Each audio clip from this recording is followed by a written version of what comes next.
sekali saya mohon maaf kerana tidak dapat hadir di talk pada hari ini yang berjudul Negara Islam versus Negara Sivil. Oleh itu saya menyeru semua mahasiswa agar memanfaatkan talk pada hari ini untuk menambahkan lagi sakafah kita sebagai seorang mahasiswa. Mohon maaf dari saya, semoga anda semua enjoy dengan talk yang akan disampaikan oleh Akhi Iqbal sebentar lagi, insyaAllah. InsyaAllah pertemuan ini Persatuan Belia Islam Nasional Universiti Melaya Pembina UM akan mengadakan satu perbincangan ataupun dalam memulai diskusi seperti mana yang terpampang di skrin di sini, iaitu negara Islam versus negara Sivil. Sebelum itu saya mengajak rakan-rakan semua sahabat yang mana yang beragama Islam dan yang bukan agama Islam berbicara di sini untuk kita memanfaatkan kesyukuran kita untuk kita menghargai momen-momen kita di alam kampus ini, di alam kampus ini, mana momen-momen yang kita sedang hadapi, yang sedang dinikmati ini tidak dirasai oleh semua orang. Kerana usia dan waktu yang kita sedang hadapi dan dinikmati sekarang ini hanya dapat dirasai sekali sahaja semua hidup. Ataupun dari kata lain, waktu ini adalah waktu emas. Usia kita ini adalah usia emas, bukan warga emas. Usia kita ini adalah usia emas, usia yang sangat berharga. Bukanlah usia yang harus dibazirkan, bukanlah masa-masa yang harus kita pandang enteng. Usia dan masa-masa yang harus kita hargai dan manfaatkan. Sesungguhnya mahasiswa ini mereka adalah pemuda yang seperti yang kita tahu berbeza daripada umur manusia yang lain. Sebagaimana kata Hasan Al-Banna, pemuda ini ada 4 rukun, ada 4 core: al-iman wal-ikhlas wal-hamas wal-amal. Pemuda ini mempunyai iman dan amal dan semangat, dan juga al-iman wal-ikhlas wal-hamas wal-amal. Iman, ikhlas, hamasah dan amal. Hamasah ini rata-rata sekalian, hamasah ini, semangat ini hanya pemuda yang ada. Hanya pemuda seperti kita ini semua yang ada. Usia-usia lain seperti kanak-kanak ada, tapi ia bukan pada hamasah. Usia warga yang sudah lanjut usia, dia tak perlu hamasah, dia ada hamasah.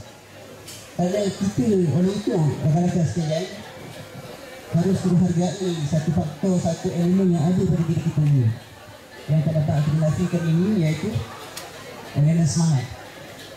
Kita mempunyai satu elemen, satu perkara yang sangat berharga, iaitu semangat. Semangat ini belum mengatasi apa-apa ni, dengan adanya semangat yang tinggi ini kita boleh mencapai apa-apa sahaja dengan izin Allah SWT. Baik, pada malam ini insyaAllah alhamdulillah saya teruskan mengucapkan terima kasih kepada Privilege UM yang memberikan keizinan untuk kami berbicara buat program diskusi. Dan alhamdulillah malam ini kita berjumpa salah seorang yang berkali-kali untuk membicarakan perkara ini. So oleh itu saudara-saudara sekalian, mahasiswa-mahasiswi sahabat sekalian, ambillah saja dengan sebaik-baiknya. Kalau boleh kita dengarlah tentang apa yang nak dibicarakan. Kerana benda ini benar fundamental, benda yang sangat penting. Sebab bila kita ni mahasiswa ni dah graduate, bila kita ni dah keluar ke alam berjaya, kita dah keluar ke dunia yang lain, berbeza. Kita akan hadapi satu perkara yang kita panggil negara. Kita akan hadapi satu perkara yang kita panggil masyarakat. Kita akan mengalami segala benda yang saya telah sebutkan tadi. Dan ini kita tak dapat merasai, tak dapat hadapi waktu alam kampus. Mungkin ada, tapi tak sebesar selepas kita lalui alam kampus. Oleh itu, mahasiswa sekalian, rakan-rakan, kita mungkin ambil tanah sikit lah. Sementara kita sambil menjamu selera, sedang kita berborak, mungkin ada bincang assignment atau apa.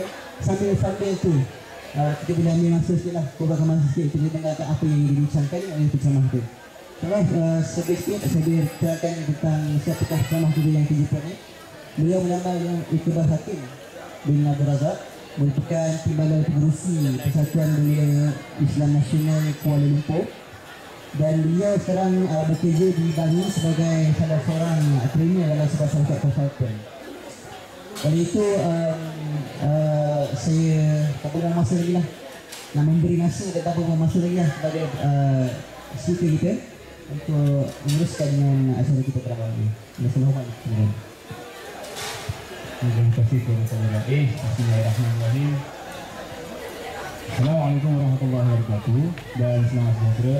Jadi ini adalah satu sesi yang saya kira sesi yang santai lah, sembang santai kan. Tengok rakan-rakan yang lain pun tengah makan, ada yang tengah bincang dengan kawan-kawan, ada yang purely datang untuk makan balik buat assignment, semua kita raikan lah. So sesi malam ni bukanlah satu sesi yang berat sebenarnya. Bahkan sebenarnya sesi malam ni adalah satu sesi untuk kita bincang-bincang satu topik yang kita nampak macam berat, tapi sebenarnya kalau kita duduk kat meja makan ni pun kita boleh bincangkan dengan lebih mendalam lagi lah, untuk sama-sama yang pertama mencapai satu titik kesepakatan tentang identiti negara. Sekarang ni mungkin sebagian dari kita rasa tak perlu nak cakap pun, identiti negara ni adalah identiti yang kita perlu relay-relay lah, tak cakap apa-apa lah sangat. Tetapi perkara inilah yang telah menyebabkan setelah sekian lama negara kita merdeka, kita semakin lama semakin berhadapan dengan ancaman-ancaman yang datang dari luar yang ingin membentuk identiti kita. Jadi perkara ini kita kena berhati-hati lah, kan? Sebab bila ideologi ini datang menyerang, dia bukan datang menyerang kepada orang-orang yang dah lama, tapi dia akan menyerang daripada golongan bijaksana, bijak pandai yang berada di hadapan saya sekarang ni kan. Golongan mahasiswa-mahasiswi, inilah sasaran-sasaran di mana kita akan membentuk minda anda semua. Bukan kita lah, tapi mereka yang ada agenda kan. Mereka yang ada agenda akan datang dekat lubuk-lubuk di mana permata-permata negara ni berada. Dekat mana mereka yang akan membentuk polisi sebagai masa hadapan. Mereka akan datang di sini dan menyampaikan agenda mereka. Sekiranya kita tak ada agenda kita sendiri, kita tidak ada identiti kita sendiri, maka kita akan ambil agenda mereka dan seterusnya kita akan melaksanakan apa yang mereka nak kita buat. Pendek kata kita jadi puppet lah, ataupun kita jadi boneka. Of which I believe and I strongly believe kita sebagai pemuda-pemudi harapan bangsa dan negara di masa hadapan, kita nak tentukan masa depan negara kita yang lebih yang sebenar-benarnya mengikut apa yang kita mahu, betul? Setuju kan? Okay? Alright. Nah. Sorry?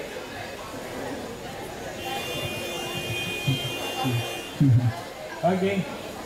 Jadi sesi kita malam ni adalah sesi yang terbuka. It's up to you guys. Kalau ada yang nak tanya persoalan, boleh bangun tanya kita boleh kembang lah. Tapi ada beberapa perkara yang saya nak bawakan kepada rakan-rakan sekalian. Kalau kita boleh bincang dalam konteks inilah. Negara kita ni yang pertama adalah negara Islam ataupun negara sivil. Mungkin ada yang memberi definisi dia yang tersendiri. So saya nak tanya kepada rakan-rakan lah. Siapa lah yang nak jawab kan? Negara kita ni negara sivil ke negara Islam? Masing-masing dari jawapan sendiri kan. Kalau anda mengatakan negara ini adalah negara sivil ataupun negara sekular, maka kita perlukan pembuktian kat situ. Nak buktikan macam mana? Pembuktian itu kena berlaku daripada penakrifan daripada perlembagaan yang ada lah. Perlembagaan yang kita ada, perlembagaan yang mungkin kita tak tahulah. Masa saya usia lebih kurang macam ni, perlembagaan ini adalah satu perkara yang berada di dalam internet, kita tak tengok. Dan bila ditanyakan negara Islam, Malaysia ni negara Islam ke negara sivil ataupun negara sekular, saya ada kecenderungan untuk kata tengoklah apa pemimpin politik cakap. Dia kata negara Islam lah, negara sekular lah. Dan sebenarnya realitinya adalah sama ada negara ini adalah negara Islam ataupun negara sekular, ini tertakluk kepada apa yang ada di dalam perlembagaan. Dan tak semua orang buka buku perlembagaan, melainkan mereka yang belajar dalam bidang undang-undang dan juga manajemen. Maka dia akan melihat perlembagaan itu dan dia buat penafsirannya. Tempat yang itu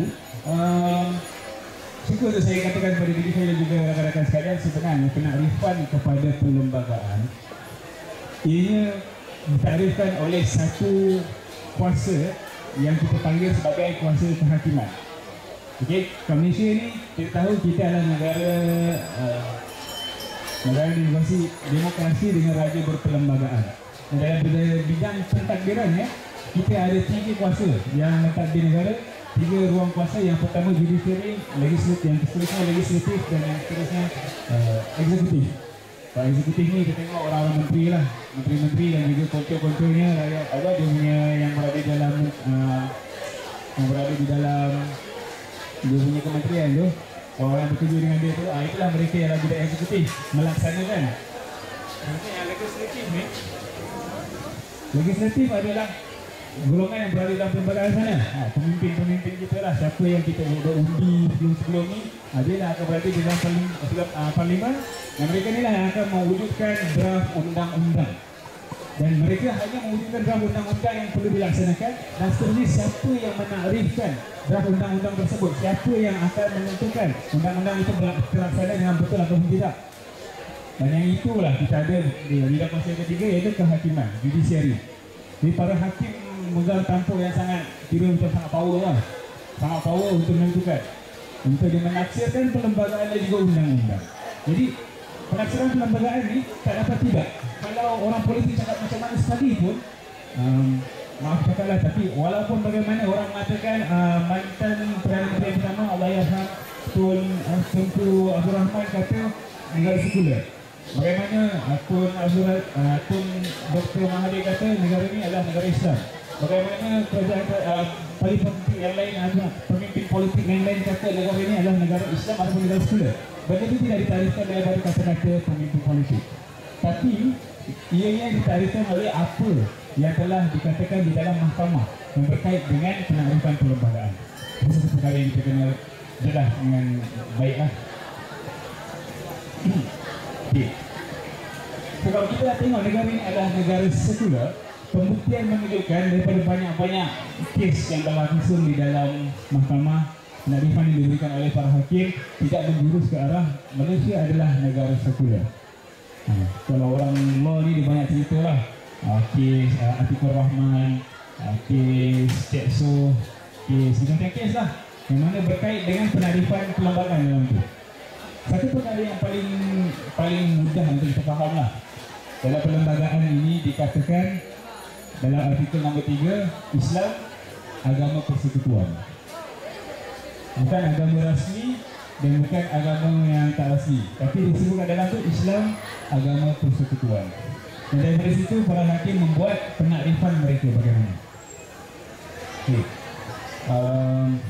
Yalah, kalau kita lihat kepada penakrifan yang banyak menjurus kepada Malaysia ini, kita perlu hormat kepada perlembagaan yang ada, di mana Islam itu adalah agama persekutuan dan kita mesti melindungi hak-hak istimewa untuk apa yang ada dekat Islam. Dan tak apa tidak, dalam perlembagaan juga ada disebutkan tentang hak keistimewaan orang Melayu. Oh, hari ini memang topik yang panas lah. Orang sebut hak istimewa orang Melayu ni, orang muda macam ni, kita ni akan bertanya lah, kita sesi ni pun pernah tanya, sampai bila orang Melayu ni nak ada hak istimewa ni kan? Cukup-cukup lah tu dah berapa tahun, 57 tahun merdeka, takkan nak ada lagi. Tapi kalau kita lihat mengapa perkara ini berlangsung sehingga sekian kalinya, okey, itulah yang kita katakan semangat yang kita bawa yang berada di dalam perlembagaan negara. Ya, ada makanan sampai satu yang order. Apa tadi bang? Ayam special keju. Silakan abang panggil. Selingan. Alright. Yeah. Bercakap tentang kedudukan keistimewaan orang Melayu dan juga kedudukan keistimewaan hak yang diberikan untuk raja-raja Melayu dan juga tempat betapa special tempat Islam di dalam perlembagaan.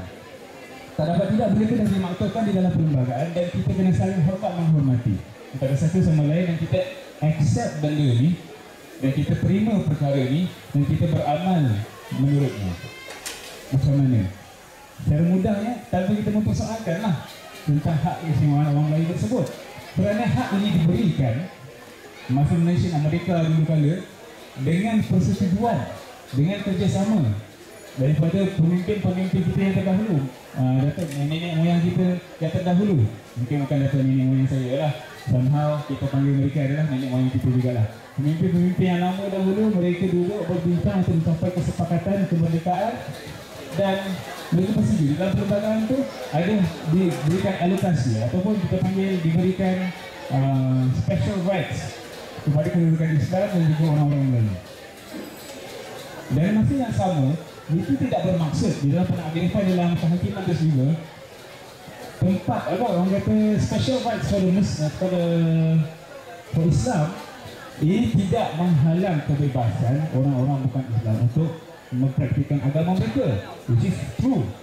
Tidak ada apa-apa sekatan yang diberikan kepada orang bukan Islam untuk mengamalkan agama mereka sendiri. Jadi selagi mana kita saling menghormati, kita tidak mempersoalkan rights masing-masing kat situ, kita boleh kekalkan keamanan yang kita ada pada hari ini. Semudah itulah. Somehow ada beberapa orang, mungkin bukan beberapa, ramai lah, ada pihak-pihak yang tidak suka melihat kepada keamanan yang kita ada di Malaysia ni, maka mereka datang dengan membawa idea-idea mereka, agenda-agenda mereka untuk membentuk sudut pandang kita pada hari ini, untuk menerima bahawa Malaysia ini adalah negara sekular, untuk membentuk identiti baru untuk negara ini, untuk membentuk negara ini dan juga masyarakatnya untuk sama-sama beridentifikan seperti mereka. Dia kata negara Uncle Sam lah, tahu kan Uncle Sam? Uncle Sam? Uncle Sam yang kita panggil sebagai Amerika Syarikat. Jarak dekat. Memang betul kan? Mereka memang nak menjadi polis besar dunia, jadi silakanlah. Dan masa yang sama, kalau mereka nak jadikan kita sebagai boneka mereka, saya yakin pemuda-pemudi hari ini kita setuju untuk tidak melaksanakan perkara tersebut. Kita akan membentuk identiti negara kita atas dasar kesepahaman yang kita ada bersama-sama. Okey? Mungkin perkara ini adalah perkara yang kita rasa, alah, jangan sebutlah benda ni kan, benda ni sensitif. Benda ni lah kita kena sebut, sebab ketulusan itu akan menjamin interaksi yang lebih jujur. Mana kata kita boleh terbuka menerima awak macam ni, saya macam ni. Itu perkara yang kita kena ada. Sebab dengan kita menyuruh, kalau orang Sabah bilang menapuk-napukkan ataupun sorok-sorokkan perkara yang sebenar, maka apa yang berlaku adalah kita akan mewujudkan syak wasangka antara satu sama lain. Mewujudkan syak wasangka satu sama lain yang terusnya akan menyebabkan kita ada penyakit hati yang kita tak boleh terima mereka di sini.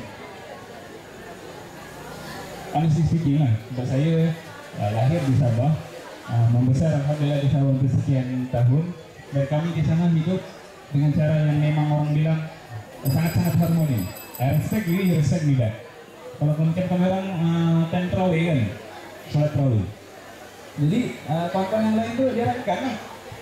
Dan bila dia mau pergi semayang, kalau yang kawan-kawan yang Kristian kan, dia mau pergi gereja semayang di sana, kami meraihkan lah. Kami berikan laluan, saling menghormati satu sama lain. We never question kenapa kau macam ni, kenapa kau macam ni, kan? Sebab apa kita saling memahami, saling faham agama dia macam ni, jadi praktis macam ni. Dan mereka juga faham, oh ini orang Melayu dia punya praktis ni macam ni. And I'm not sure kalau kita dekat Malaysia sekarang ni kan, kita dekat tanah Melayu sekarang ni, adakah kita ada sifat keterbukaan sampai ke tahap itu untuk kita saling menerima, untuk kita saling memahami antara satu sama lain. Jadi satu cabaran kita adalah untuk kita bersetuju di satu titik yang utama, yakni tentang negara kita ni, adakah negara ini adalah negara Islam ataupun negara ini adalah negara sivil ataupun negara sekular. Alright.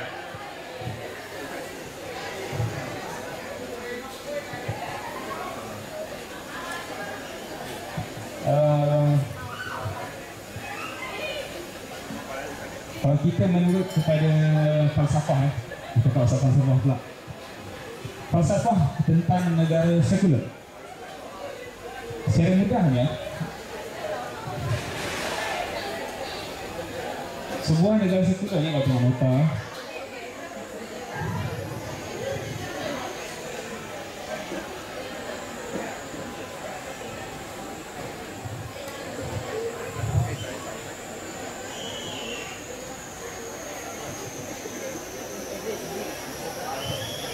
menurut panduan secularism,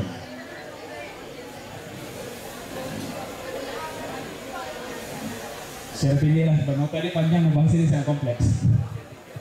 Boleh kata negara sekular adalah negara yang apabila mereka ingin melaksanakan apa-apa tindakan, dan bila pemimpin membuat tindakan, membuat keputusan, mereka pasti membuat keputusan itu tanpa mengambil kira apa-apa apa-apa agama ataupun nilai ataupun budaya di dalam keputusan mereka. Negara sekular secara mudah mereka melihat kepada truth. Mereka melihat kepada apa yang ada di hadapan mata dan kita katakan pembuktian secara zahir. Sebagai contoh, negara sekular dia tidak akan ambil budaya.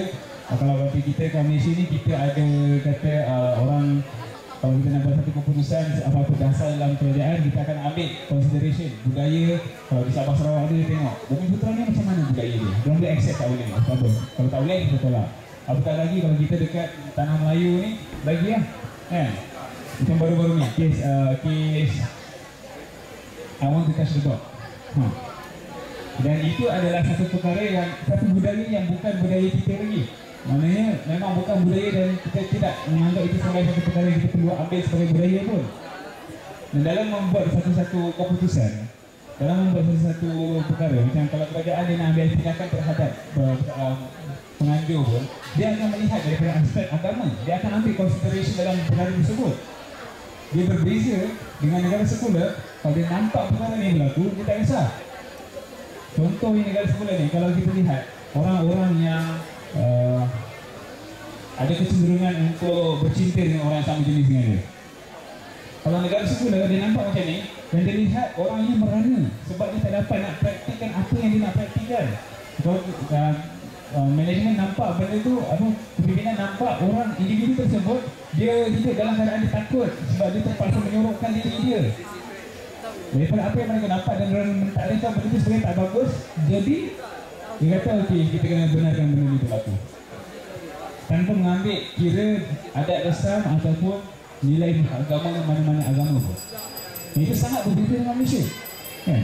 Malaysia lah, apa-apa tindakan yang kita nak buat pun, apa-apa dasar yang kita nak buat pun akan ambil consideration yang pertama sekali tentang perlembagaan tu ada klausa yang khas untuk Islam. Adakah ini bersesuaian dengan syariat Islam? Adakah ini bersesuaian dengan nilai-nilai Islam?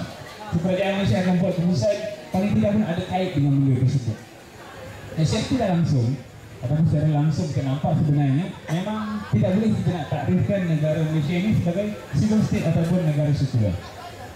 Sebab dalam perlembagaan kita pun dah embedded dekat situ, dah diletakkan dekat situ klausa yang khas untuk Islam dan juga kedudukan budaya orang Melayu dan budaya Melayu. Bila kita nak reflect, bila kita diberitahu Malaysia adalah negara sekular, kita tak dapat terima benda itu. Itu satu poin yang kita kena terima. Kita kena terima dan itulah hakikat dia, realiti dia itulah dia kan? Dan kalau orang kata Malaysia ni adalah negara Islam, memang banyak, terutama kepada rakan-rakan saya yang beragama Islam kan, Muslim brothers and sisters, kita yakin dengan perkara tersebut. Malaysia ni adalah negara Islam dengan peruntukan khas yang diberikan untuk agama Islam. Walaupun orang kata negara Islam ni kena ada hakimnya dia, kena ada pemimpin yang betul-betul ikut hukum dalam segala bagai. Betul, yes. Dan dalam masa yang sama, benda itu tak berlaku, adakah kita nak carikan negara ini sebagai negara Islam terus? Apa jawapan itu tak? Kita lihat kepada apa yang ulama sebutkan tentang ciri-ciri sebuah negara Islam. Cukup ada dua, ada kuasa dan ada pemerintah. Kalau tak ada salah satu daripadanya, ini hanya menjadi sebuah negara Islam yang tempang. That's it. Negara Islam yang tempang and that's it. Jadi disebut kita sebagai orang Islam kan, untuk kita mengembalikan perkara tersebut. Ada hakimnya ada dan juga ada pemerintah yang betul-betul beramal dengan Quran dan Sunnah. Itu clear cut dah. Dan negara Islam, mana-mana negara yang sebelumnya negara Islam dan dia telah dijajah, kita panggil dia sebagai negara Islam yang dijajah. As simple as that. Itu ulama bersepakat dengan perkara tersebut.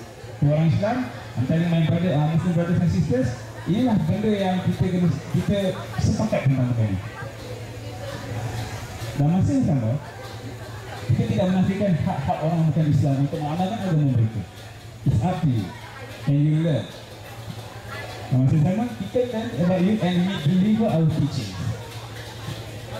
Orang Islam wajib sampaikan ajaran dia, kena bagi tahu. Bila orang kata tentang rahmatan lil alamin, rahmatan lil alamin di sini bermaksud bukannya kita membiarkan mereka dengan keadaan begitu saja, tapi sebenarnya kita akan sampaikan mesej Islam kepada mereka until Kehambaan itu semata-mata kepada Allah Subhanahu Wa Taala, bukan kehambaan kita bebaskan manusia daripada kehambaan sesama makhluk dan hanya membawa mereka kepada kehambaan semata-mata kepada Allah Subhanahu Wa Taala. If you are a Muslim, ini hari ke depan ni lah kan, rakan-rakan saya, kita orang Islam kadang kita cakap beli dekat orang kita yang bukan Islam. Sebentar lah untuk kita fikir-fikirkan. Okay.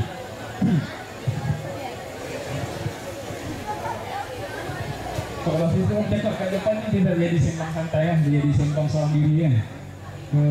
Open kita keluar lah kalau ada yang nak tanya pandangan, pendapat, kalau kita nak berkongsi idea. This is the floor. Inilah situasi dia, mari kita nak berbincang. Siapa yang nak bertanya pandangan, kita boleh berkongsi pandangan dan kita lihat di mana titik pertemuan yang kita boleh sama-sama lakukan. Silakan. Kita ada mic tu lah. Siapa yang ada tiba-tiba nak ada lontaran ataupun tak suka dia nak bincang soalan ni, boleh just raise your hand, raise your hand, dan akan bagi mic. Saya bagi mic. So, sekarang boleh cakap mic. Boleh lah, cakap. So, cakap ada orang kata yang negara Islam ni merupakan negara yang pada satu masa dahulu yang Afghanistan tu mereka itu keberadaan dia, Afghanistan tu menjadi pentadbiran dia tidak ada satu apa-apa ketidakadilan. Maksudnya Afghanistan tu mereka satu kawasan satu negeri itu kan, tidak pernah dalam sejarah berlaku ketidakadilan. Saya dengarlah beberapa isu-isu yang berkaitan itu. Adakah apa yang komen itu? Kalau itu kita nak tengok negara Islam yang tak lagan apa-apa kezaliman, kita nak buka buku ziarah balik lah. Sebab banyak kisah-kisah dia. Antara kisah yang saya boleh recall balik, satu perkara, satu kejadian yang mana pada masa tersebut perluasan negara Islam berlaku. Dan apa yang berlaku adalah kalau zaman tersebut tentera-tentera Islam akan pergi ke tanah-tanah negara kerajaan-kerajaan bukan Islam dan dia akan bagi tahu, dia akan bagi messenger kat situ dan dia bagi tahu dua perkara. Yang pertama, sampai rasanya dia kata tunduklah kepada hakimnya Allah. Kalau tak nak tunduk, it's okay, bayar jizyah. Maknanya bayar cukai lah, cukai perlindungan. Dan kita semua akan dikira sebagai rakyat dalam wilayah kami. Tak setuju juga, baru perang. Itu dia punya kaedah dia dalam peperangan dalam Islam kan. Dan pernah berlaku satu ketika di satu tempat ni, ketumbukan Islam ni dia terus serang tempat tersebut. Dan pemimpin dekat tempat tersebut, dia terkejut sampai kan dia menghantar utusan kepada khalifah pada masa tersebut, bagi tahu Khalifah Umar, pada masa itu Khalifah Umar Al-Khattab. Dia kata, tentera kamu telah menyerang tempat kami tanpa memberikan apa-apa amarat, tanpa memberikan apa-apa signal. Jadi apa yang Khalifah buat pada masa tersebut, dia panggil balik tentera yang dah masuk dekat dalam kota tu, panggil keluar balik. Nak kata kat sini, kena ikut adab dia. Yang masuk rumah orang kena ikut adab dia. Dalam perang tu ada adab dia kan? How beauty dia sampai ke tahap itu. Jadi di mana kelompongannya? Di mana kelompongannya untuk kita menolak negara Islam tu? Ini adalah sejarah yang sangat pahit untuk kita ungkit balik. Bukanlah ungkit, tapi kita recall balik lah. Dan saya tengok encyclopedia, saya tengok cerita pasal Crusades, perang salib kan, dekat Jerusalem. Ketika Sayyidina Umar Al-Khattab membebaskan kota Jerusalem, Masjid Al-Aqsa, beliau hanya pergi dengan seorang budak suruhan naik keldai. Mereka menyerah diri.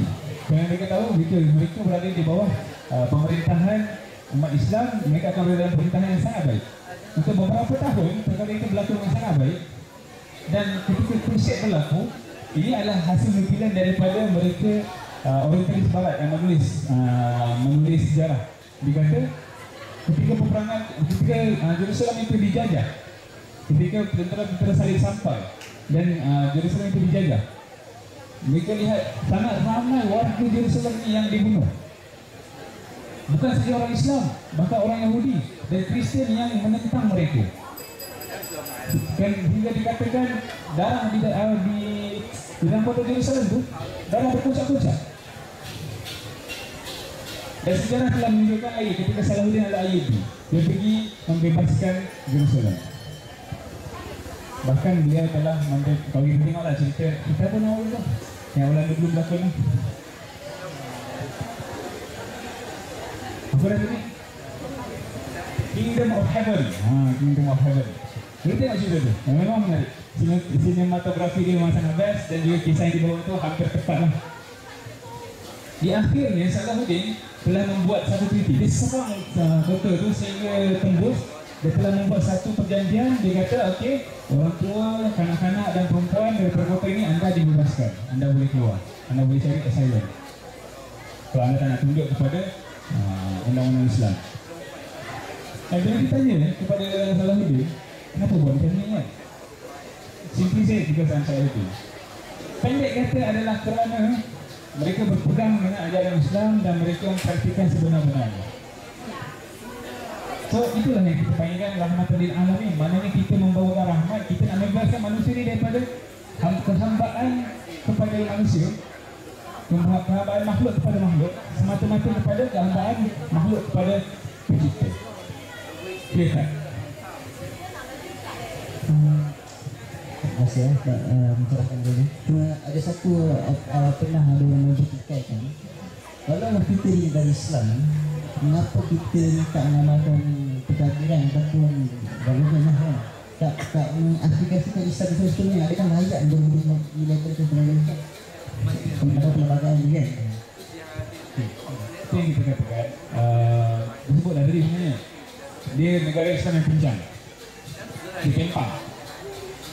Kalau secara generalnya ada dua perkara. Negara itu diiktirafkan negara Islam. Negara Islam ada hakimiyah, ada undang-undang Islam dan juga dia panggil pemimpin Islam. Kalau tak ada salah satunya, maka ia cacat ataupun ditempang. Maka tanggungjawab kita sebagai masyarakat ataupun sebagai umat yang hidup di dalam negara Islam, kita kena kembalikan benda tersebut, especially orang-orang Islam. Bagi tanggungjawab itu sangat besar bagi kita, bagi mereka yang beragama Islam. Okey, tanggungjawab kita sangat besar untuk kembalikan status kita, untuk kita nampakkan betul-betul, kita betul-betul praktikkan. Dia kata ada cacat tanda kat sini, Vienna tak layaklah kita nak panggil betul-betul bukan negara Islam pun. Terus ada yang kita punya tadi ni bukan negara sivil lah. Negara sivil lah. Tadi dah sembang pasal negara sivil banyak kan. Negara sivil yalah, daripada penarifan yang banyak, daripada kes-kes hakim pun, itu satu perkara yang ke-13. Negara kita tak dapat nak diiktirafkan sebagai negara sekular berpandukan perlembagaan. Okey. Satu perkara lagi yang bila kita cakap negara Islam versus negara sekular, orang akan mempersoalkan tentang macam mana kita nak hidup dalam negara yang negara majmuk kan, berbilang agama, berbilang bangsa, berbilang kaum, berbilang warna kulit. Tak ada masalah benda itu. Bagaimana nenek moyang kita dulu dah pernah buktikan kita boleh menerima satu sama lain. Jadi kita boleh teruskan dengan cara tersebut. Bagaimana kita boleh bertoleransi dekat situ. Itu adalah satu istilah yang hari ini ramai orang cuba padamkan. Dan sebagai mahasiswa yang beragenda, mahasiswa-mahasiswi yang beragenda yang akan menjadi masa depan negara, pemimpin di masa hadapan negara ni, saya suka untuk mengingatkan kita kepada kontrak sosial. Kontrak sosial yang orang kata bagi ini sebenarnya tak wujud. Orang kata, dan ada beberapa pihak yang ingin membuktikan tidak wujudnya kontrak sosial ni. Mana ada dalam perlembagaan perkataan kontrak sosial ni? Kalau kita lihat perlembagaan itu sendiri, menurut Profesor Syam Rahayu, dia tidaklah menjadi pelajar dia, dan saya cuma banyak berjumpa dengan dia, banyak dengan talk dia, pandangan dia sebagai seorang pakar dalam perlembagaan. Dia kata, dan ahli-ahli sejarah juga bersetuju perkara ni, kontrak sosial ni bukanlah satu bentuk a piece of paper yang disign kat situ, tapi kontrak sosial ni adalah semangat dan wujud di dalam perlembagaan. Contoh ringkas dia dalam kuasa Islam agama persekutuan, dan di bawah dia itu ada dinyatakan Islam adalah negara persekutuan, dan masa yang sama mereka yang bukan Islam bebas untuk mempraktikkan agama mereka. Dan kalau kita lihat dekat situ untuk mendapatkan perlembagaan tersebut, klausa yang macam itu bukan satu klausa yang mudah. Sebab dibandingkan antara perlembagaan Malaysia dengan perlembagaan India, ketika Suruhanjaya Red ni dia nak mengubal draft undang-undang untuk perlembagaan Malaysia, mereka telah, bukan mereka lah Suruhanjaya Red, tapi dunia pada masa tersebut lah dah buat perlembagaan India dalam tempoh yang dekat-dekat. Dan perbezaan yang paling ketara adalah dalam perlembagaan India itu tidak dinyatakan apa-apa agama pun yang menjadi diberikan peruntukan khas dalam perlembagaan tersebut. Sangat berbeza dengan apa yang ada di Malaysia. Walaupun pada asalnya orang Melayu rasa macam susah lah kita nak bagikan susah untuk kita menerima identiti negara yang baru ni. Antara cabaran yang ada adalah pemberian hak kerakyatan. Antara perkara yang menjadi cabaran adalah untuk mereka mengekalkan adat budaya orang Melayu. Sebab dia rasa macam dia tercabar. Sedangkan pada ketika tersebut sebelum kemerdekaan pun dapat kita lihat bagaimana orang Melayu ni telah ditakdir. Adapun Malaysia ni, kalau tanah Melayu pada ketika tersebut ditakdir dalam keadaan apartheid. Orang Melayu dicampakkan dekat sawah-sawah, dekat hulu-hulu sungai untuk mereka menjadi sumber penghasilan makanan. Dan orang-orang India ni letak dekat estate-estate, jadi orang estate lah, orang estate getah, orang estate ladang kelapa sawit. Orang Cina diletakkan dekat bandar-bandar, dekat lombong biji timah, di mana berlaku perusahaan dekat situ. Dan mereka juga diberikan ruang untuk bekerja bersama-sama dengan British. Hingga lagi British, dia tahu tanah Melayu ni ada raja-raja Melayu, jadi ditutup, disekat kuasa politik daripada orang-orang Cina ni masuk dalam tu. Maknanya orang Cina pada masa tersebut dia paling naik sampai ke peringkat jadi kalau sekarang kita panggil pegawai daerah lah, tak boleh sampai situ. Langsung tak boleh. Sebab apa? British nak ada dekat situ supaya dia boleh menjadi abang long dekat Malaysia. Dia jadi apa? Dia jadi pelindung kepada orang Melayu lah pada masa tersebut. Pada masa yang sama, mereka memilih beberapa orang Melayu ni daripada beberapa keluarga ni untuk dihantar ke negara mereka dan dididik mengikut acuan mereka dan balik menjawab jawatan seperti yang kita tadi lah, jadi pegawai daerah, jadi magistrat, itulah ni. Dan bila kita nak kata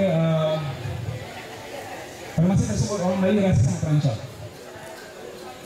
Dan bila diminta untuk berikan kemerdekaan, mereka minta kemerdekaan.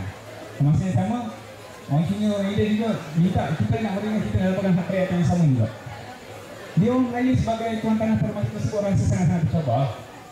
Ini adalah sejarah yang kita baca dalam sejarah tingkatan 4, sejarah tingkatan 5. Kita lihat bagaimana sampai satu masa mereka bersepakat untuk duduk sama dan berbincang, merendahkan ego masing-masing dan bersepakat dengan satu perkara.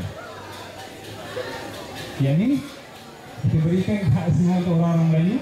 Seterusnya orang-orang Melayu ni tanpa kita perlu nak buat apa-apa kontrak ataupun black and white, kita kata kita berikan hak ke keluarga negaraan kepada mereka, janji mereka memberikan taat serta kepada Malaysia. Cukup sekadar itu, verbatim, bukan secara bertulis. Tapi secara bertulis ini sebenarnya ada di dalam perlembagaan. Bagaimana orang Cina dan orang India pada asalnya juga menentang ada klausa yang khas letakkan dalam perlembagaan Islam adalah agama persekutuan. Asalnya memang mereka menolak. Bila sampai masanya mereka kita saling berbincang dan bersetuju dengan perkara tersebut, maka saya tidak langsung kontrak sosial itu telah tercapai, termuterai. Dalam perlembagaan ada kuasa khas untuk orang Melayu, ada untuk agama Islam. Dan pada masa tersebut juga memberikan hak kerakyatan kepada orang India dan juga orang Cina. Dengan orang kata syarat yang paling rendah. Dia kata apa? Cukup dengan mereka memberikan tahan serta kepada negara, and that's it. Kami tak lebih sebut. Kami tak pulangkan tanah, kami tak pulangkan harta. Tak ada. So itulah dia kontrak sosial yang wujud di dalam perlembagaan, semangat yang wujud pada masa tersebut. Tapi mungkin sebab kita kan, maksudlah saya sendiri yang cakap ni, mungkin sebab kita ni lahir dalam keadaan yang aman, lahir-lahir je dah boleh beli iPad, dah ada iPhone, handphone mahal-mahal. Adik saya yang adik ipar yang usia yang 14 tahun dah ada handphone, sangat mudah untuk dapat. Bila dia masih nak pergi bekerja pun dia boleh. Dia tak rasa macam kita dalam situasi yang memerlukan kita jaga diri kita betul-betul. Mungkin itu ada perkara yang menyebabkan kita semakin lupa, kita semakin mementingkan diri, dan seterusnya kita semakin menjarakkan diri kita dengan orang lain. Itu satu perkara yang kesian lah.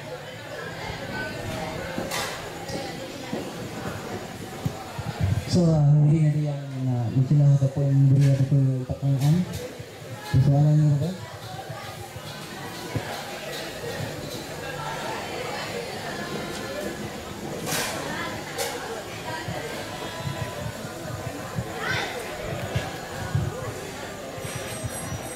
Assalamualaikum.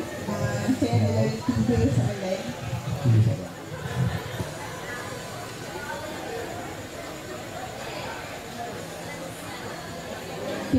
Tadi ada sebut tentang sejarah.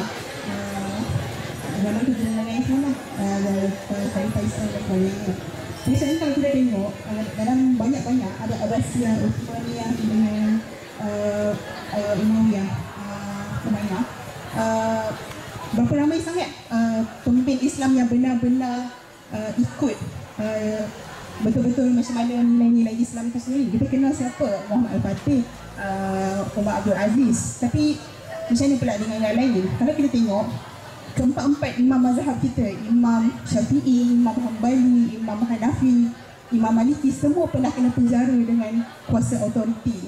Itu terjadi apabila pandangan yang tidak dipersetujui daripada rakyat, orang atas tak bersetuju, kemudian end up dia penjarakan. Dan in fact Ibn Taymiyah sendiri pernah kena penjara, kita tahu kan. Jadi bila keadaan macam itu, macam mana kita nak atasi? Maksudnya bila kita kata negara ni negara Islam, bagaimana pula dengan khilaf yang terlalu banyak dalam Islam? Kita terpaksa accept yang adanya khilaf tersebut. Macam mana kita nak deal dari segi perundangan, kita nak ikut yang macam mana? Sekarang baru kita admit yang Ibn Taymiyah punya pendapat tu sangat bagus, tapi masa dulu dia dipenjarakan. Jadi kalau untuk sekarang, pendapat-pendapat yang mungkin agak asing di kalangan rakyat tapi kerajaan tak setuju, boleh jadi 50 tahun akan datang pendapat tersebut pula jadi dominan. Jadi macam mana? Saya tertarik dengan yang pendapat yang mungkin apa kerajaan tak setuju. Contohnya, sedikit. Okey, kalau tadi anda sebut tentang yang program I Want to Touch the Rock tu lah. Okey, kita tahu benda tu pun ada khilaf. Betul? Yang tak bolehnya adalah yang mana? Okey, tak boleh tu sentuh ke tak boleh? Ada yang kata boleh sentuh tapi kena sama. Jadi benda tu macam berbeza-beza. Ada yang terus haramkan, kata bila benda tu adalah najis maka haram disentuh. Tapi ada yang kata benda tu adalah sekadar anak bukan pelajar pengajian Islam lah, so anak tak ingat pendapat siapa-siapa yang tu. Tapi anak tahu Imam Maliki dia lebih ringan pandangan dia. Jadi bila dalam keadaan macam tu, macam mana kita nak deal dengan masalah tersebut? Tapi itu ada satu je masalah secara spesifik dan mungkin anda akan jawab, okey kita akan ikut mazhab Syafi'i dan sebagainya. Tapi bukankah ketika tu ada keterbukaan, zaman dulu ada keterbukaan tu, dan sampai sekarang kita ambil pandangan imam-imam tertentu. Jadi bila zaman sekarang macam mana dia? Contoh tentang I Want to Touch the Rock tadi kan, sebenarnya itu dalam kategori fiqah. Saya pun bukan belajar daripada background agama, kita ni ustaz je lah. Ustaz berikan pandangan, benda itu adalah perkara fiqah. Tetapi perkara yang fiqah ni, dia sangat luas, right? Dan ustaz bawa saya kepada satu dimensi yang lain. Dia kata, sentuh, tak sentuh, itu isu yang fiqah tu lah tadi. Jadi satu perkara yang lagi, mana mereka mewujudkan situasi normalisasi, situasi yang membawa kita rasa is okay, anjing ni okay je, walaupun dia najis tapi dia okay, something like that. Yang jadi mewujudkan keadaan situasi yang mana kalau kita bela anjing dalam rumah pun is okay, tak ada masalah apa-apa. Mereka membawa kepada gaya hidup, itu yang cuba dibawa di sebaliknya. Adapun dalam segi fiqah itu diserahkan kepada ulama-ulama lah, okay? Sebab saya sendiri pun berpegang dengan mazhab Syafi'i, of course, dan saya pernah hidup di Australia selama 2 tahun yang pernah bekerja selama 2 bulan, yang pernah bergumul dengan anjing pun tanpa saya mahu, terpaksa bos bawa balik sekali anjing dia tinggi pinggang ni. So, dalam keadaan tersebut terpaksalah kita mempraktikkan ilmu yang ada kan. Dan Imam Syafi'i sendiri pun dia ada satu kuasa fiqh yang ini saya kalau ada mana-mana pelajar API kat sini boleh bantu saya lah. Dia sebut apa kat situ? Perkara yang sempit diluaskan, ni kaedah fiqh lah dia kata. Perkara yang sempit diluaskan dan perkara yang luas disempitkan mengikut pada keadaan. Jadi itu kalau dari segi bab fiqh tu kita memang pengujian dia sangat panjang lah. Tapi apa yang Ustaz bawakan saya pada dimensi satu lagi adalah membawa kepada gaya hidup. Gaya hidup saya rasa benda ni adalah satu perkara yang biasa. It's okay kalau nak beli anjing pun. Kalau kita nak mempersoalkan, saya pun tak ada nak mempersoalkan Syekh Azmi punya intention. Bila saya nampak macam tu, saya kata, alamak, dia punya intention tu bagus lah. Nak mewujudkan rasa kita kena relax dengan anjing apa semua tu. Yelah dia ada hujat-hujat kan. Tinggal lagi bila dia kata I want to touch a dog, satu perkataan yang membawa kepada tindakan untuk memegang tersebut. Dan bila orang yang baca saya lalu saya kata orang tak pegang dunia tazkirah yang Ustaz Iqbal Azli bagi pada hari tersebut, itu bergambar dengan sangat gembira dengan yang tersebut kan. Menurutnya sedangkan penerangan telah diberikan pada hari tersebut juga. Itu bukan gaya hidup kita sebagai orang Islam. Jadi itu kalau nak cakap tentang awan kita sedap tu lah. Dan masih lagi saya cuba nak mengaitkan bagaimana tadi yang macam Cik cakap tadi, sudut pandang yang kerajaan tak setuju, idea kerajaan tak setuju, mungkin pada masa akan datang benda tu akan diterima dengan sangat baik. Jadi okay fine, bila yakin lah. Jadinya tak tahu lah, saya nampak bila negara Islam yang dalam pandangan anda adalah perkara kuruk, kita tak payahlah nak kita takkan bertegas sangat lah. Jadi dalam kerangka negara Islam yang anda bayangkan, bahagian mana yang perlu kita tekankan sebenarnya? Sebab kalau pada benda-benda yang kuruk, jelas sekali ada banyak perbezaan dan kita tak boleh nak paksa semua orang buatkan undang-undang mengikut satu benda tu. Keadaan akan jadi tak harmoni. Jadi dalam keadaan macam tu, negara Islam sepatutnya fokusnya pada apa? Pada isu apa? Isu akidah, isu kemasyarakatan, isu apa? Memfokuskan kepada isu tu akan bawa kepada pelbagai isu lah. Saya sebutkan tadi, ulama bersepakat, ini saya ambil daripada Muhammad Ahmad Al-Bashir, yang mana beliau adalah seorang ulama fiqh yang dia menilai negara-negara yang ada pada hari ini, yang masih hidup lagi. Dan dia kata apa? Negara Islam ni secara ringkasnya kita rumuskan perlu ada dua perkara. Yang pertama, dia ada hakimiah dia, mana ada undang-undang Islam. Dan yang kedua, dia ada pemerintah yang melaksanakan undang-undang tersebut secara total. Maknanya, selagi kita ada dua perkara itu, capailah negara Islam tersebut. Dan dari segi technicality dia, kalau saya kata technicality ni adalah dari segi pelaksanaan dia, ya, memang kita akui masih wujud kelompongan-kelompongan, kecacatan-kecacatan. Dan itulah tanggungjawab kita untuk memperbaiki keadaan. Kalau hari ini kita melihat pemimpin kita tak betul, kita kena betulkan dan mengikut cara yang sepatutnya. Sebagai mahasiswa, kita kena ada stand kita. Ya, kita nak kembalikan negara ini menjadi, kita nak bawa negara ini ke arah mana? Sebagai pemuda-pemuda Islam pada hari ini, kita nak bawa negara Islam ini ke arah yang macam mana? Itulah yang kena tentukan. Based on our knowledge, of course. Terima kasih. Jadi macam ni, dalam pandangan anda, anak boleh anak entah tak ada salah. Kalau saya pun cakap aku kau kan. Right. Apa-apa je. Okey. Kita kena letak satu landasan kita nak bercakap tentang apa. Sebab anda berubah-ubah sejak pandangan berlandaskan secara perundangan, perlembagaan, sekejap dia macam berlandaskan kata-kata ulama. Sebab apa? Okey.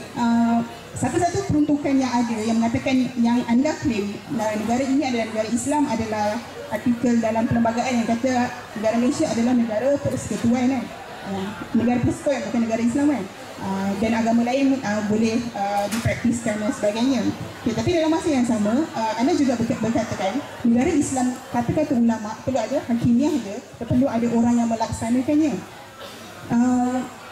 Tapi anda juga berkata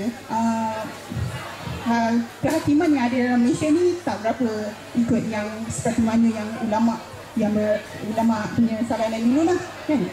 Okay, jadi atas landasan apa? Macam kemana anda nak bawa negara Islam anda tu? Dalam masa sama anda mempertahankan perlembagaan, tapi dalam masa sama anda nak memperjuangkan idea negara Islam anda yang kehakimannya tak macam apa yang ada dalam perlembagaan. Jadi kemana kita nak pergi? Negara Islam seperti dulu ataupun ikut yang ada sistem kehakiman sekarang?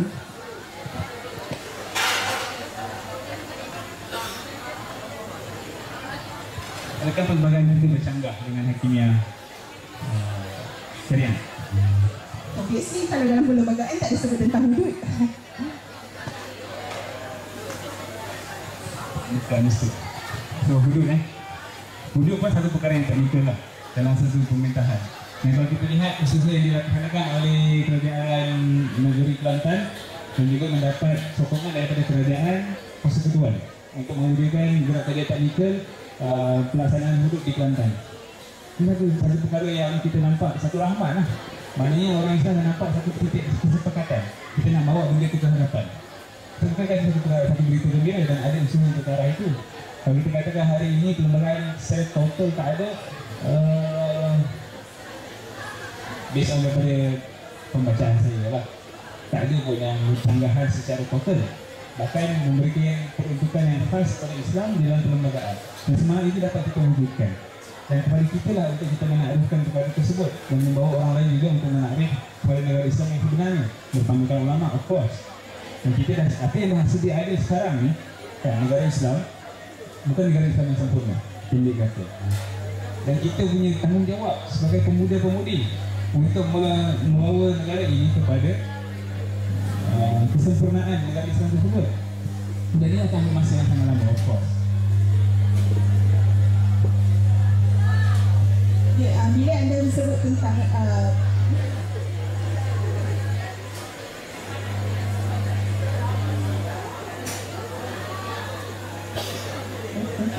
anda sebut tentang Kelantan, dan anda juga sebut tentang negara sekular sebentar tadi. Okay, setakat apa benda yang saya tahulah, negara sekular dilahir atas asalnya dilahir daripada barat, di atas penolakan masyarakat daripada autoriti gereja yang sangat menekan mereka pada ketika itu. Gereja buat macam-macam benda dan menggunakan kuasa agama untuk memaksakan undang-undang tu kepada masyarakat. Ketika itu sains tak dibenarkan berkembang langsung. Ketika itu yang Galileo Galilei kena dibunuh, gantung. Anda tengok macam mana? Okey. Keadaan tu jadi macam tu. Jadi rakyat ketika tu memberontak. Sebab tu dia decide sekular, bukannya dia anti agama, tapi sekular dalam kerajaan adalah perlembagaan kita ataupun perundangan kita diasingkan daripada agama, tidak berdasarkan agama. Kita develop sendiri perundangan kita atas dasar masyarakat semua sekali yang berbilang kaum ataupun agama. Okey, ada dua situasi yang saya nak bawakan sini contoh. Ketika Iran di bawah pemerintahan, saya tak ingat, setelah turunnya Shah Iran, ketika itu agama Islam punya masalah Islamisasi yang berlaku di Iran berlaku sangat meluas. Even dia ada polis yang akan memastikan setiap lelaki pergi ke sembahyang Jumaat ketika itu. Tapi ketika itu nak kata percaya, masjid jadi kelam. Masjid jadi tak meriah dengan aktiviti-aktiviti. Sebab apa? Sebab semua aktiviti lain semua dipaksakan ke atas mereka oleh kerajaan. Kerajaan tentukan segalanya, even tentang aktiviti agama. Compare to Turki ketika itu, pemerintahan diorang tak mencampurkan dengan agama. Kerajaan basically selesaikan masalah ekonomi, politik, kebajikan dan lain-lain. Oleh itu, lahirnya banyak NGO daripada rakyat sendiri yang dengan rasa semangat diorang sendiri untuk create program-program yang keislaman. Tak ada halangan langsung. Kerajaan pun tak ada menghalang langsung untuk diorang buat benda tu. Sebab bagi diorang adalah agama atas kehendak masing-masing. Ketika itu masjid sangat meriah. Jadi saya nak bawakan antara dua benda tu, Turki yang sekular, kita tahu, dan pemerintahan Islam Iran. Jadi tak relevan ke pemerintahan secara sekular dalam keadaan itu. Kita nampak efek dia kepada dakwah daripada agama lebih baik dari situ. Dia apa komen ni soalan? Nak jawab lah, dia nak dapat clarification. Anything setuju lah kalau kita kata kita kena hidup dalam negara sekular. Sebab benda tak semudah tu. Dia tak kata, oh saya nak pilih negara sivil, saya nak pilih negara Islam. Kita kena tengok setiap satu tu apa yang dia offer, apa yang ikut, idea apa yang ikut di sebalik idea negara Islam tu, apa yang ikut bersamanya, dan negara sekular tu apa yang ikut. Dan sekular pun ada bermacam-macam model. Sekular Perancis yang memang anti gila-gila, yang menghalang orang yang Muslimah kat sana untuk pakai putih, kan? Kita tahu kat situ memang dihalang langsung. Sekular ada sekular macam UK yang hanya pada pemerintahan. Ada juga sekular dari segi Amerika Syarikat yang bagi dia hanya pada pemerintahan. Selebihnya agama terpulang masing-masing nak buat macam mana. Kalau kita tengok pun dekat Europe lah, dekat UK agama Islam dapat berkembang dengan baik dekat situ. Sebab apa? Sebab dasar sekular dia. Jadi dia bukan persoalan sekular ataupun Islam saya nampak, tapi adalah polisi apa yang kita nak pakai, macam mana pandangan kita terhadap agama, di mana agama, letaknya agama berperanan dalam kehidupan seharian. Dan polisi sebuah negara itu dibina oleh saya guna okey. Dibina daripada idea masing-masing lah. Apa benda yang dia nak capai. setiap individu lah. Tak mungkin individu, sebab setiap negara tu ada parlimen, ada parlimen, ada parti. Berdasarkan ideologi parti tu, ke arah mana yang dia nak bawa, berdasarkan, dan parlimen, parti itu pula diundi oleh masyarakat. Yang last sekali adalah berdasarkan apa penerimaan rakyat yang ada kat situ, itu yang membina satu-satu polisi negara tu. Ya, saya setuju dengan benda tu. Apa yang masyarakat dia setuju dengan perkara itu, maka ia membawa kepada pembentukan polisi tersebut. Macam mana kita nak katakan mewujudkan negara Islam itu perlu bermula dengan individu Muslim lah. Kan, orang Islam ni dia kena praktikan Islam dalam kehidupan dia secara total dan membawa kepada segenap aspek. Kalau daripada yang dicerita tadi, kata orang barat ni dia menolak agama kerana berlaku penindasan dekat situ, maka mereka menolak agama secara total. Dan adakah perkara tersebut berlaku di dalam negara kita? Kalau kita lihat negara kita lah, tak ada tempat lain. Adakah kerajaan masyarakat kita menolak Islam secara total? Adakah mereka nak Islam ni mentadbir negara? Itu satu perkara. Dan yang seterusnya kita nak mewujudkan polisi-polisi yang bertepatan dengan Islam. Nah, of course kita perlukan mereka-mereka yang setuju dengan polisi tersebut. Pembentukan individu adalah satu kunci kepada untuk kita bawa kepada negara Islam yang kita harapkan, yang kita mahukan. Sebab kalau kita nak bincangkan technicality tentang apakah negara Islam yang bagaimana kaedah dia punya kehakiman dia, bagaimana kaedah teknikal semua benda tu, memang saya kira bukan di sini lah tempat dia sebenarnya. Kat sini adalah lebih kepada untuk kita sama-sama lontarkan dan kita fikirkan dan kita berikan definisi. Adakah Malaysia ini adalah negara Islam ataupun Malaysia ini adalah negara sekular? Satu perkara yang saya kira kita boleh bersetuju. What the mind can conceive, it can achieve. Apa yang kita sangkakan, benda itu akan berlaku. Seorang rakan saya pernah bertanya, dia baru lepas SPM, dia tanya kat saya tanya dia soalan lah, Dek, Malaysia ni negara Islam ke negara sekular? Dia kata, negara sekular. Confident, negara sekular. Dan itulah yang sebenarnya pihak barat nak. Kita terima idea tersebut, kita jadi negara sekular. Dan kita hidup cara mereka hidup. Kita follow sistem dia bulat-bulat. Itu yang mereka nak. Sedangkan kita boleh mendefinisikan diri kita bagaimana, negara kita bagaimana. Kalau kita nampak sisi-sisi negara Islam yang kita nak, perlukan apa yang ulama sampaikan kepada kita lah. Of course kita kena belajar dulu tu. Maka kita akan berusaha ke arah itu. Dan kita kena sedarkan ramai lagi rakan-rakan kita kat situ. Kita yang mendefinisikan. Hari ini pemuda-pemudi Islam pada hari ini yang mendefinisikan. Dan sekiranya kita beralah dengan tekanan yang diberikan oleh dunia dan kita accept idea dia, we have to live in a secular democratic liberal state, maka kita akan mampu lah. Sekiranya kita ada jati diri yang kuat, kita kata kita nak bina negara Islam beracuankan Quran dan Sunnah, dan kita berusaha ke arah itu. Dan inilah tiga kesepakatan untuk umat Islam kat Malaysia hari ini. Itu perkara yang sangat-sangat penting yang perlu kita capai bersama-sama. Saya menyuruh kepada diri saya dan rakan-rakan sekalian untuk kita accept the idea we have to make this country as an Islamic state by all means. Bagaimana caranya? Bagaimana caranya? Panjang ni kalau situ bagaimana caranya. Biasanya katakan kat sini kita kena definisikan lah. Hari ini, pemuda hari ini kita kena definisikan Malaysia ini negara apa? Negara Islam ataupun negara sekular. From there we work forward. Dari situ kita bekerja sama mencapai negara idaman kita. Terima kasih menjawab soalan. Asalnya kalau dari tanya dia yang dia soalan, okey. So kalau ada yang diberi peluang lah kepada yang lain yang nak tanya ataupun komen, ada tak?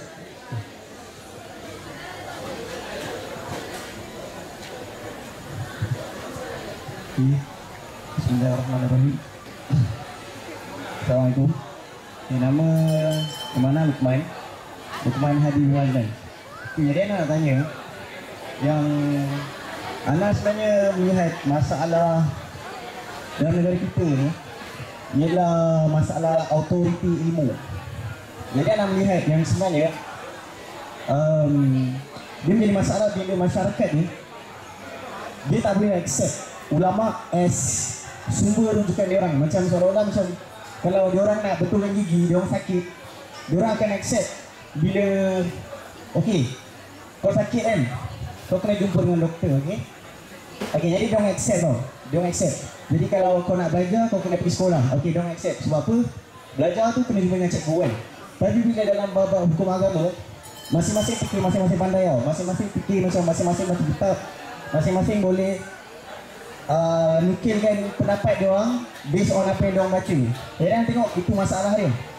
Masalah kosmos tu. Maksudnya kita sebagai rakyat marhain, anda melihat yang kita kena follow the ulama. Bukan kita bangkang ulama tu. Anda tengok macam tu lah. Tapi satu lagi masalah yang lagi besar sekarang, anda nak tengok bukannya masyarakat ni yang bangkang ulama tu. Sekarang ni ulama ni pun berpecah-pecah. Maksudnya anda tengok yang okey, ada ustaz ni pangkal Zakin, ada ustaz ni pangkal Jais. Jadi nak tengok anak tak macam mana kita takkan dapat jalankan dalam sistem bila kosmos tu tak diikut tau. Macam ulama tu kena ulama yang akan bimbing orang ni. Tapi masalah ulama dengan ulama di sini yang bergaduh sama sini. Jadi macam mana kita nak settle masalah orang atas ni?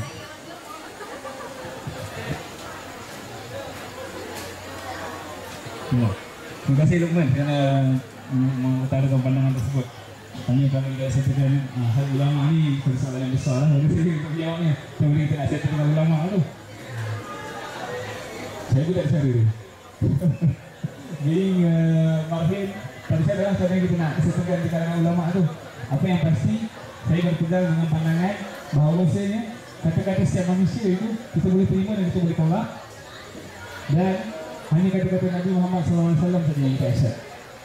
Pandangan ulama mungkin boleh jadi dia betul, boleh jadi dia salah. Dan Imam Syafi'i sendiri pun dia ada yang saya belajar, dia ada qaul qadim dan qaul jadid. Dekat Baghdad dia ada pandangan tertentu, dia pergi ke Mesir, dia dah jumpa isu yang sama, dia pandangan dia berbeza pula. Okey. So bila ulama ada situasi antara mereka, kita sebagai masyarakat, peranan yang kita ada adalah untuk kita tidak mengapi-apikan perkara tersebut. Peranan kita adalah untuk kita kuidarkan benda tersebut. Antara cara lain yang boleh dibuat adalah bagi mereka yang mempelajari ilmu agama, maka ingin sampai ke tahap ulama itu jadilah ulama yang mengharmonikan keadaan. Itu antara cara langkah jangka masa panjang lah macam mana kita nak selesaikan ke atas itu. Untuk immediate results, sebab sebenarnya dikatakan zaman ni adalah zaman generasi strawberry. Kita nak immediate result, immediate money, immediate time, immediate meeting. Kalau kita jawab message pun, kita nak immediate response kan. Kalau WhatsApp, Telegram, Facebook, kita cepat. Jadi kalau nak immediate resolution dalam kes yang tadi tu, memang tak ada lah. Memang tak ada macam mana. Apa yang boleh digunakan adalah we care about the things that we can control. Kita boleh kendalikan diri kita bagaimana. Ada setengah pengikut dia mengadu domba. Dia kata ulama ni cakap macam ni, ulama ni cakap macam ni. Lepas tu pengikut yang very fanatik, dia akan mengagung-agungkan ulama tersebut. Of which pada pandangan saya lah, tidak sepatutnya kita buat macam itu. Sebab kita juga memainkan peranan untuk meredakan keadaan. Sebagai contoh, kita cakap, sebab benda yang baru berlaku kan. Ustaz Harun ada pandangan dia yang tertentu. Dr. Mazhar ada pandangan dia yang tertentu. Ada Ustaz lain ada pandangan dia yang tertentu. Jadi kalau kita kata hanya dia yang cakap yang betul, hanya dia yang cakap yang betul, maka kita telah berlaku tidak adil kepada ulama yang lain itu. Sebab mereka beristihad dengan dia punya knowledge. Kan? Mereka beristihad dengan knowledge dia. Jadi sebagai masyarakat yang boleh menilai, kita menilai pandangan mana yang terbaik, mana yang kita boleh gunakan dan kita sebarkan. Dan kita bersangka baik dengan ulama tersebut. Pada masa inilah for immediate results. Kalau kita nak sesuaikan yang atas tu, berapa nak cakap memang tak dikait tu.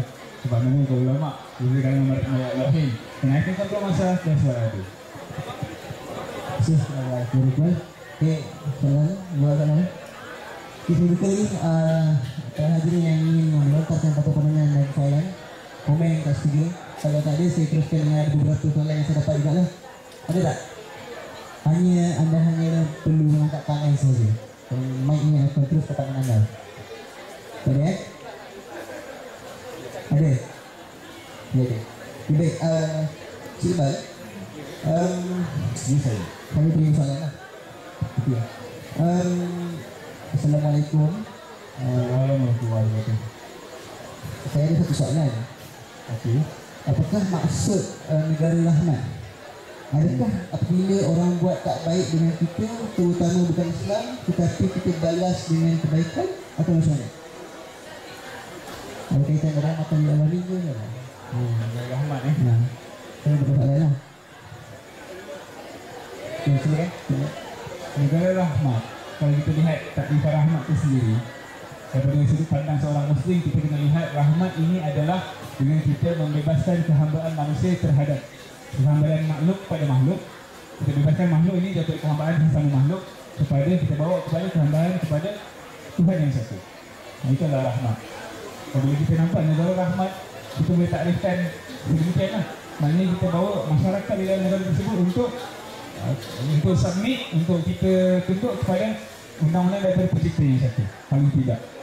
Kan? Kalau kita tengok daripada sejarah bagaimana kalau umat Islam pergi ke kawasan itu, dia nak membebaskan kawasan tersebut, dia bagi pilihan. Yang pertama, become our brothers. Kan? Lepas syahadah, kita jadi saudara. Blood brothers, bukan blood brothers lah, tapi saudara saat tidak. Yang mana ikatan lebih kuat daripada blood relationship. Kita setuju, dituntut kepada undang-undang Islam. Okay, bayar jizyah. Then you are our society. You are part of us. Jadi, kalau kita kata negara rahmat, sepatutnya sampai ke hal itulah. Maksudnya sampai rakan-rakan kita yang bukan beragama Islam pun, dia boleh accept undang-undang Islam. Jadi saya nampak macam itulah. So, dalam waktu ini, ada guru-guru ataupun mereka yang mengatakan Islam itu rahmatan lil alamin. Kita harus, Islam itu rahmatan lil alamin, semua harus merasai rahmat Islam itu. Oleh itu mereka yang mengamalkan sebagai contoh eksekutif haruslah dapat keadilan ataupun hak syariah yang sama. Kan Islam rahmat. Itu contohnya. So, saya tu ada contohnya lah. Mungkin kalau kita ambil kisah album isu Syiah dan Syiah ataupun agama-agama Islam, adakah sebegitu sahabat yang harus masyarakat umat Islam faham tentang rahmatan lil alamin? Rahmatan lil alamin. Kita ingat satu kisah saya lalu tadi, contoh orang yang suka gaya lelaki, ini sama-sama jadi lah. Ada pengalaman lah, kongsi sikit banyak cerita pasal teori ni, kita cerita sikit lah.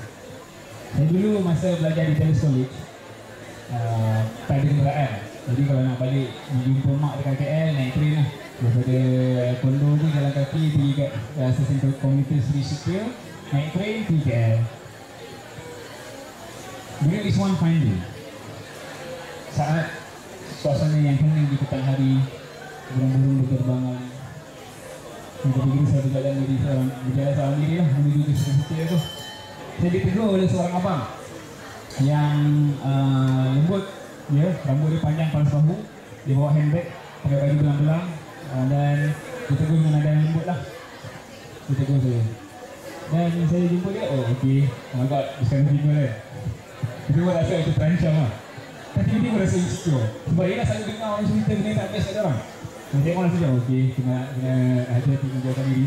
Somehow, dia misalnya I know that this is not the way. I am Muslim.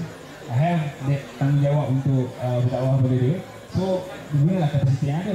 Kita kata dia nak pergi ke Melaka, nak duit sikit, nak macam-macam. Dia tak ada duit sekarang ni, nak keluar duit dekat ATM tak dapat. Kawan dia tangkap mana hilang. Dan saya kata kat dia, tak apalah bang. Bang, kita naik turun sama-sama. Pergi dekat KL, lepas tu nanti abang pandai lah. Dah sampai KL tu, at least abang dah tahu lah mana nak pergi kan. Saya cakap dia gitu, tak apa ke, nak pergi jumpa mam ni, nanti tengok dia jalan dengan air tak apa ke. Alamak, mana ni nak jumpa mam tu? Tiba-tiba lah abang cakap macam tu. And I was like, semua lah bang, orang nak tolong ni lah jumpa macam tu. Berjalan, dan dia mahu cerita lah keadaan diri dia. Dan saya rasa saya tak ada isu pun dengan dia sebagai seorang individu. Tinggal lagi dengan kepercayaan dia tu. Dia kata dia punya belief, dia punya keyakinan dengan dia punya praktis. Dia nak gaduh-gaduh saya tu memang tak lah nak belasah dia kan. Dia tak touch pun, cuma dia cakap je lah. Jadi saya tanya dekat dia, bang, kenapa awak minat dengan lelaki? Memang tak minat perempuan ke? And I did my part. Saya yakin saya dah buat bahagian saya, saya boleh bagi dia. Sebab itu lah, dalam agama dah di centralize. Praktis kaum Nabi dulu tu anda ditolak. Jadi saya minta soalkan intention tu. Saya tidak mengiktiraf kepercayaan tersebut. Dalam masa yang sama saya tidak mendiskriminasi dia. Setengah orang mungkin ni lah, dia nampak orang macam ni lari kan? Tak nak pegang langsung, tak nak cakap langsung dengan orang macam ni. Mengiktiraf dia sebagai manusia tidak bermakna kita mengiktiraf ajaran dia. Kita tidak mengiktiraf dia punya kepercayaan tersebut. Yes, kalau dia nak praktis, just don't make it public. Kalau dia nak praktis pada diri sendiri, maka kalau disorokkan untuk diri dia sendiri, maka itu adalah tanggungjawab dia dengan Tuhan. Kita tak ada apa masalah. Tapi bila authority nampak perkara ini berlaku, maka perkara ini perlu dihentikan. Kita kena minta sampai mereka tunduk kepada hakimiyah Allah SWT, undang-undang syariat. Mereka patuh. Kalau dia praktik dalam keadaan individu, itu adalah sesuatu yang lain. Tapi kalau dia secara society, secara movement, kita kena hentikan benda tersebut dan berlaku di Malaysia. Itu jelas. Terima kasih kepada kita. Ada yang tanya lagi? Saya terus baca mesejnya kan? Kalau kita malaskan, kalau kita mengatakan yang Malaysia yang berislam dan pada masa yang sama Malaysia juga mengamalkan demokrasi. Seperti yang sudah tahu, demokrasi kita di-apply oleh Barat dan kita kan, British, asal yang British seperti itu. So bagaimana? Soalan yang biasa kita tanyakan juga tu. So demokrasi ni adalah amalan yang bukan daripada Islam dan mesti ditolak 100%. Macam tu. Dan saya pun kena bertanya Ustaz lah, macam mana demokrasi ni kan? Kita nak tolak 100% ke? Sekiranya kita dah ada sistem yang kita boleh berdiri sendiri dengan sistem tersebut, bolehlah tolak. Dan pada masa kini, adakah kita ada sistem tersebut? Adakah kita mempunyai perundangan yang betul-betul solid yang mana kita boleh menghadapikan perkara tersebut? Rakan saya yang bekerja dalam bank, dia cerita lah, bank patuh syariah, bank Islam apa semua kan. Ini mereka lah yang lebih tahu. Dan mereka katakan perjuangan untuk bawa idea bank Islam itu telah berlangsung sejak daripada sebelum merdeka lagi. Ada seorang yang mula dipraktikan pada tahun 88 macam tu. Mula di mainstreamkan dan akhirnya diterima. Dan sistem pun sebenarnya bukanlah betul-betul menurut syariat 100%. Masih lagi ada kesan-kesan yang riba apa semua kan. Dan isunya adalah buat masa ini belum lagi wujud satu sistem yang boleh menggantikan secara total. Maka apa yang berlaku, apa yang boleh dilaksanakan adalah menggunakan sistem tersebut dan memperbaiki dia supaya patuh syariah yang paling hampir. Itu. Dalam bank berlaku macam itu dan saya yakin dalam pemimpinan pun kita kena nampak macam itu juga. Kita nak kata kita dah betul-betul sempurna, negara Arab Saudi pun bukanlah negara Islam 100%. Masih lagi ada kelompok-kelompok yang berlaku. Namun adakah kita nak mengatakan itu bukan negara Islam? Tak.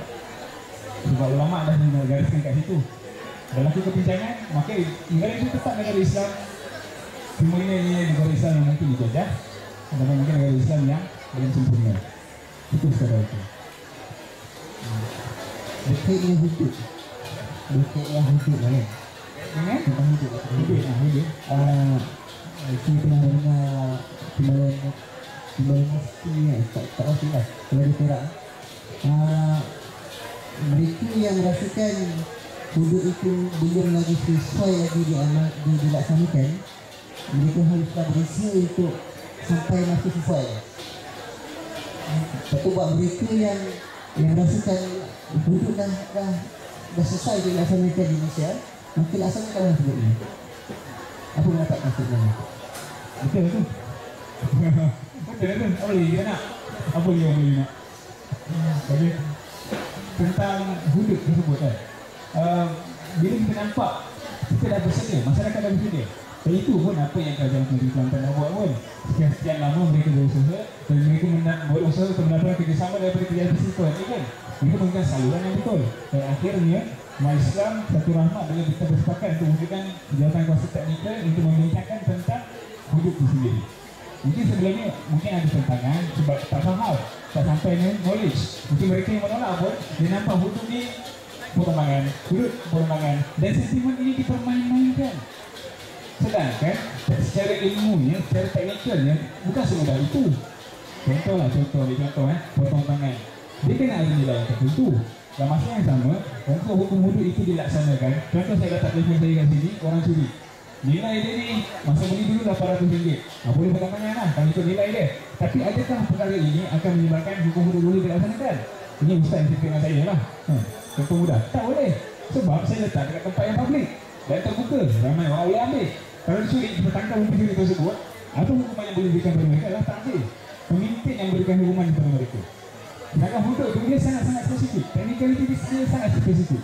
Dan bukan pada semua perkara pun. Bila orang yang tak faham, bila ada kepentingan, hudud potong tangan. Nak tengok semua orang hudud kat Malaysia ni. Dimainkan sentimen. Dia menyebabkan orang lagi takut untuk belajar tentang hudud, untuk dapat penerangan yang sebenar.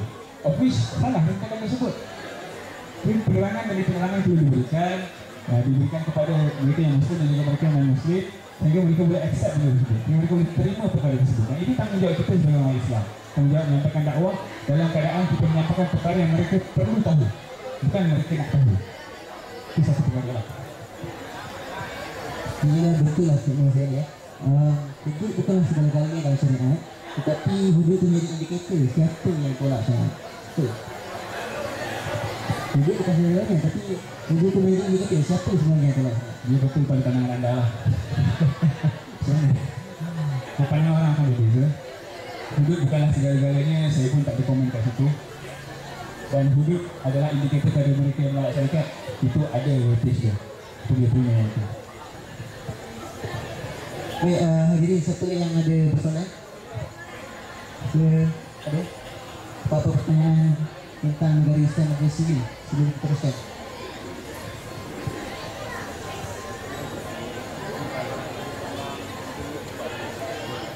Baik, untuk kali ini saya untuk akhirnya saya serahkan kepada Saudara Iqbal untuk menyimpulkan, menggulingkan tentang menyimpulkan tentang menggulungkan tentang tajuk negara Islam rasa solusi ini.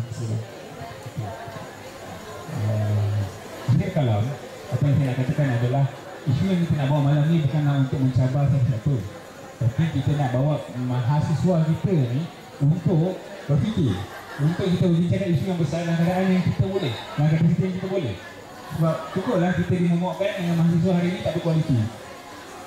Kisah sebab Allah ke UMN, panas lagi. So orang melabelkan mahasiswa yang pakai tak ada inisiatif untuk apa-apa lah, tahu nak berhimpun lah, nak berdemo lah. Bahkan sebenarnya mereka menilai dengan pandangan mereka. Dan bagaimana kita mengambil benda tersebut? Adakah kita mengambil benda tersebut sebagai satu realiti?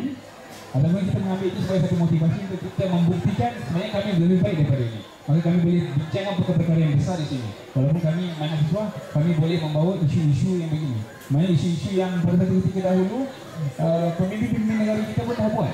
Maksudnya dalam usia dari mahasiswa boleh bincangkan perkara-perkara yang berat, dan itu adalah satu perkara yang okey.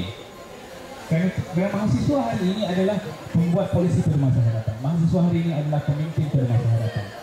Tapi kalau saya tak bagi tahu apa yang kita buat pada hari ini, itu yang pertama untuk kita membuka minda dan kita saling bercerita, saling berkongsi pendapat, saling bersembang santai. Dalam masa yang sama, saya ingin menyampaikan mesej, kita perlu menyampaikan dakwah, kita menyampaikan perkara yang kita perlu beritahu kepada semua. Kalau orang tanya kepada saya kan, agama Islam ni agama yang berasaskan apa? Ada orang kata agama Islam ni adalah agama yang berasaskan kasih sayang. Kerana semua orang nak kasih sayang, semua orang suka dengan kasih sayang. Dengan kasih sayang semua orang tertarik dengan saya. Dan saya telah melihat apa yang Ahmad Didat, Ahmad Didat buat dan dibagi tahu kepada mereka apa yang mereka perlu tahu. Agama Islam adalah agama yang berasaskan tauhid dan tiada lain. Berasaskan tauhid maknanya kita kena bawa semua orang kena sampaikan